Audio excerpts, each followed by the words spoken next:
Hi, so today we're going to talk about schemas. Now, you will notice already on my YouTube website that I talk about play schemas quite a lot and I introduce them. We all have schemas though. So as adults, we have schemas and we never stop adapting our schemas. You may have a restaurant schema. You go to the same restaurant every week. You know what you're going to eat. You know perhaps what table you even want to sit at. And you've got that schema in your head. If they have a new chef, you have to change that schema. You change that schema accordingly if they change the way that the room is and so on, redesign it. You change your schema that's in your brain already. And you change it to adapt so that when you go next time, you won't be surprised by what's there.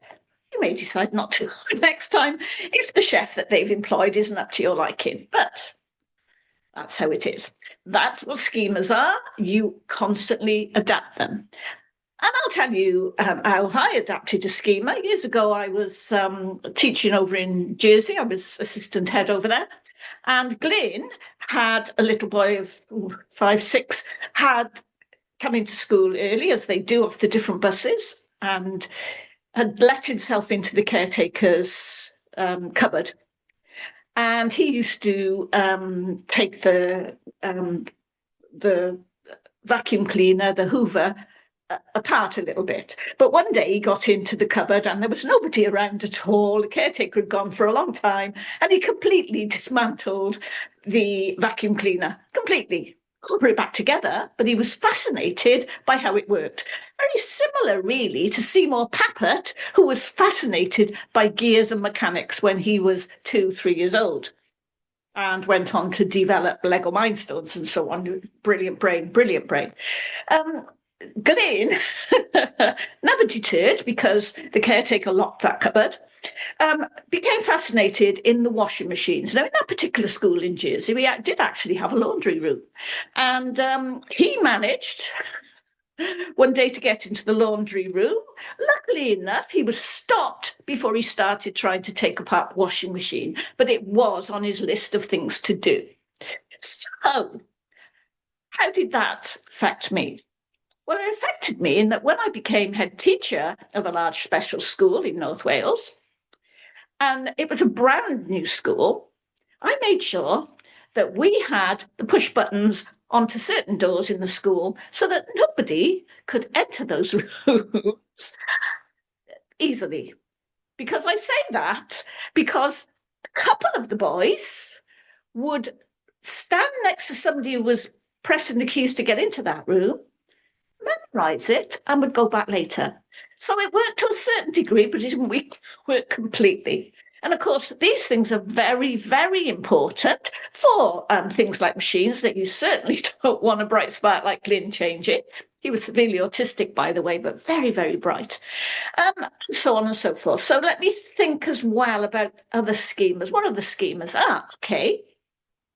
So I know when I was in this new school and I was putting together, oh gosh, all kinds of risk assessments and preparations for going on field trips, for going on residentials and so on. So I had to compose and make a lot of policies because it was a brand new school. There weren't any policies for such things. And so I had to make them myself, had to write them myself. And so one of the things I immediately put into place was to do that I had to do a recce on wherever they were going. So I would travel down the weekend before, or longer than that actually, a couple of months before, maybe several months before, to make sure that that place was safe enough for our children with complex needs. So I would always go down and check it out beforehand. And a member of staff said to me one day, "Why do you bother? Because we're down there anyway. So we'll make sure everything's okay." And I said, "Yeah, but it could be too late then." I said, years ago, when I was teaching in a school, we had children with wheelchairs, and I had checked with my sister, who's also a teacher. She was deputy head of a mainstream school. I was deputy head of a special school. And I said to her, "What's it like?" So it was caves. Danny Rock caves, if I'm going to be exact of where they were. And she said, "Oh, it's just wonderful. It's just wonderful. Your children will love it. Even though they've got complex needs, I'm sure they'll get as much out of it as the the young children that she taught. She was an infant teacher. And so I didn't bother going on a recce. And that was a big mistake. Because when we went to Danny Rogoff Caves, if you've ever been there, you'll understand this, it is not really the best place to take wheelchairs. However, we were determined to manage it, and we did. Now, obviously, we'd done a risk assessment based on my sister's findings. Never do that. Never do that. Base a risk assessment on your own findings, go yourself, and make sure you do it yourself. So, of course, this is a schema that I got into my mind that whenever I next went to anywhere, wherever any of my staff were going to anywhere as head of school, I would have to make sure that all these risk assessments were put in place, a recce was done beforehand, and so on and so forth. So I well remember going to a fabulous place in mid Wales. Oh gosh, I've written about it recently and the name escapes me. Gosh, something begin with B. Anyway, a brilliant place. But I obviously went there, first of all, to check it out to make sure it was suitable for our students.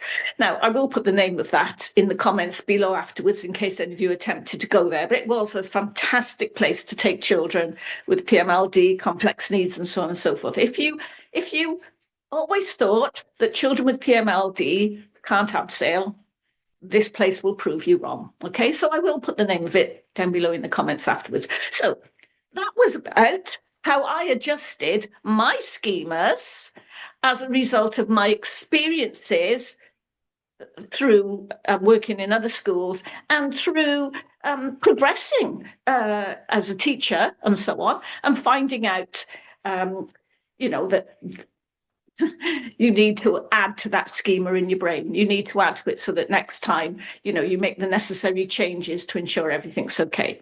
Now, as I said, the Danny Rogoff Caves experience was phenomenal for the children, and my staff felt that there was nothing wrong with it and so on.